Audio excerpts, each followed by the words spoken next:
अब जैसे ये दास के ऊपर मेहर हुई, परमात्मा का आदेश हुआ, गुरुदेव का हुक्म हुआ कि इस ज्ञान का प्रचार कर और उपदेश दे, तुझे आदेश दिया जाता है।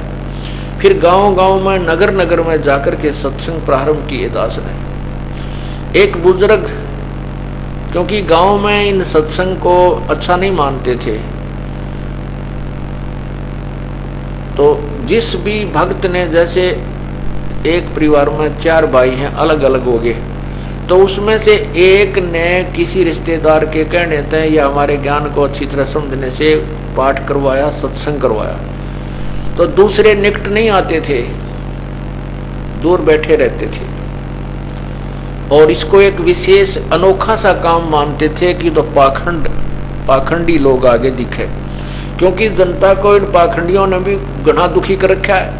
और जब सच्चा कार्य, सच्चा ज्ञान शुरू होता है, सच्चा क्रियाक्रम शुरू होता है, तो उस पूर्व में हुए पाखंड के कारण उस सत्य को भी पाखंड ही कहा जाता है, गिना जाता है। तो ऐसे ये दास वहां पाठ किया करने गए, सत्संग किया रात्रि में। उनका जो पिताजी था जिसके हम सत्संग कर रहे थे, वो कम से कम 60-65 साल की उम्र का हो रहा था। वो हमारे पास नहीं आया, वो अपने चौबारे में अलग दूसरे बेटे के घर में ऊपर बैठ कर हुक्का पीवे, और उधर से हमने स्पीकर ला रखे, वो सत्संग भी सुना, देखेंगे ये पाखंडी क्या कहेंगे। तो उसने सत्संग सुना सारी रात उस दिन ऐसे ही, क्योंकि सत्संग तो एक ऐसी जड़ी है, यदि कोई राम नाम का चाहने वाला है तुरंत काम करती है। उस बुजुर्ग ने वो सत्संग सुना।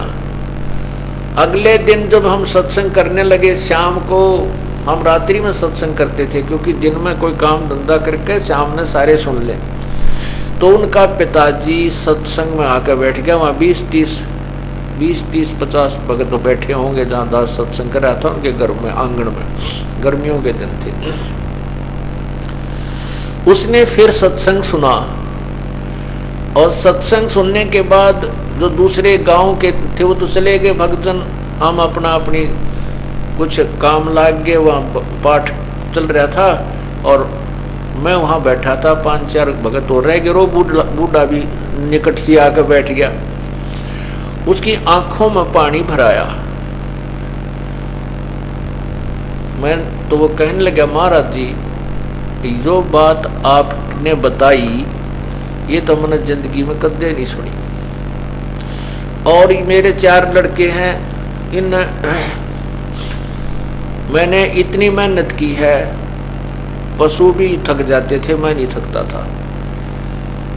खूब खेत कमाए, 4 बच्चा के नरे नरे मकान बनाए, और बहुत घना धंधा किया, बहुत ज़्यादा, पशु से भी ज़्यादा काम किया, और हुक्का खूब पिया। और आपने हुक्के की इतनी बुराई बताई, तम्बाकू में इतना अवगुण होता है।